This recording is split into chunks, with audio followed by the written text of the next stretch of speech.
The Grapple Cosmic Canines level editor has been something I've been looking forward to for quite some time, and it just came out for public beta testing, and after trying it for the first time, I have some notes. Now Joseph, if you're watching this, I respect you so much. I think I would go as far as to say the Grapple games are my favorite 2D platformers I've ever played. I love these games so much. But with that said, my first impressions of the level editor weren't amazing, and this video will be quite critical of it, but know that this comes from a place of constructive criticism and wanting a better experience for all players. I do want to point out this video isn't of my highest quality. I don't want to spend overly long refining this video to be perfect, but rather I just wanted to quickly throw something together to talk about the issues I have with the level editor and suggesting on what I would change, so apologies if things feel oddly paced or weirdly edited. Now, the structure I'm going to use for this video is I'm going to go through exactly what happened when I first opened the level editor, and the problems and confusion I encountered, and using that as a stepping stone into what I think could be improved or changed. So, when going into the level editor for the first time, the first thing I noticed is that there was no tutorial or prompts when opening it for the first time.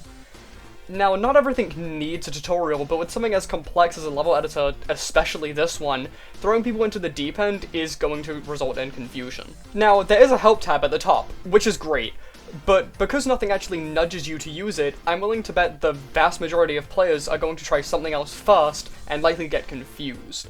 I know personally the first thing I tried was to place ground underneath Pablo's feet, started a test run, only to realize I didn't place solid ground and get stuck in a death loop. Looking back, I now know there's a way to get out of this, control and enter, but because of the aforementioned lack of tutorial and the text not being on screen long enough for me to read it, I thought the only way out of this was to close the game.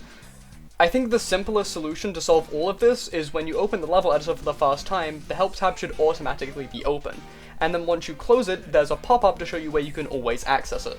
Speaking of the pop-ups, the stage info page is fine.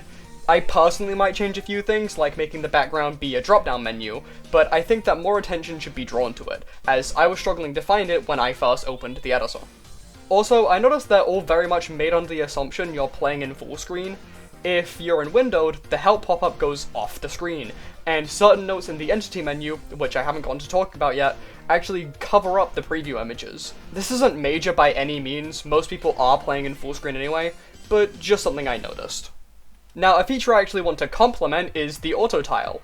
I've used level editors without them before, and I know this feature is an absolute lifesaver. I am so glad that it's here. With that said, I think there's a bug with the inner tiling of structures, as when holding down place, it does whatever this is supposed to be. This isn't a massive issue, but definitely a bug that should probably be addressed. The next thing I noticed is that changing the tile set was awfully confusing for my first time. I mean, admittedly, once I figured it out the first time, it was never an issue again, so I suppose this isn't that high of a priority, but for my first time, I think this button is way too small and hidden to assume that's what I was supposed to click to change the tile set. I feel like a better indication as to how to change the tile set would be nice. My best suggestion would be to put little arrows up on the tile set tab, but I'm sure there are a few other fixes you could come up with. Only at this point did I personally figure out that the help tab existed, and unsurprisingly, it helped. Now, the upcoming part of the video is far more up to personal preference, but even so, I would like to mention a few of the issues with the controls I personally had. Now, I get the feeling people are going to be switching between paint and grabber a lot, so I think the grabber should be a modifier rather than a separate mode. I would map grabber to be control and left click, but given how much of a personal preference that is, I'm interested to see if other people agree with those controls, or if they're even an issue at all. Something I think everyone would agree on though is that painting in straight lines should not be limited to horizontal. Now I get to talk about the entity menu, which, in the nicest way possible, sucks so badly it's the entire reason I'm making this video. It should not take this much time to access objects that are going to be so commonly used, and there are so many options to fix this, like let us pin objects we know are going to often use to a sidebar, or give us a list of the past few entities we've used so we don't have to go into the menu every time we need to use something so common. Another thing I noticed is that the entity list is very organized. Perhaps too organized. There's no reason stage elements as similar as balloons, slammers, and grapple points should be in different tabs. While yes, they each serve a different purpose, they're all used similarly enough to where I think most everyone would agree they can be in the same tab. At most, they can be subcategories. The amount of organization creates so much clutter that I think it ends up being counterproductive and makes it actually harder to find what you're looking for quickly. If things were simplified into a few broad categories, I think it would make it easier to find things. Speaking of clutter, we do not need every variant as a separate object. I think the most egregious example of this is the gems, and how there are 20 separate listed objects accounting for the fact you can place up to 20 in a level. But while that's just one example, this happens constantly in the entity list. Checkpoints, fire direct, crumble blocks, crates, and so many more. Mario Maker 2 lets you place down a base object and then modify it, and I think Grapple Dog's level editor desperately needs something of this nature. I mean, just as one example, the entire crumble page could easily be condensed into one object that, once selected, could be modified for speed and size.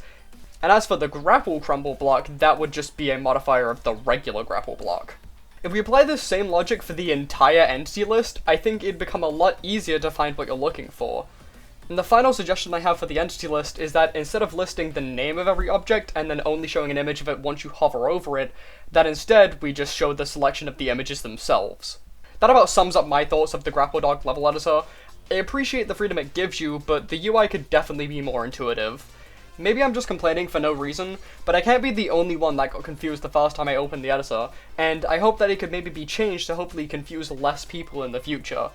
I mean, I'd still definitely rather have this level editor than not, but I don't think that makes it immune to criticism. I hope that I was constructive with my feedback and didn't just complain for like 7 minutes. I hope you took something away from this video, and bye!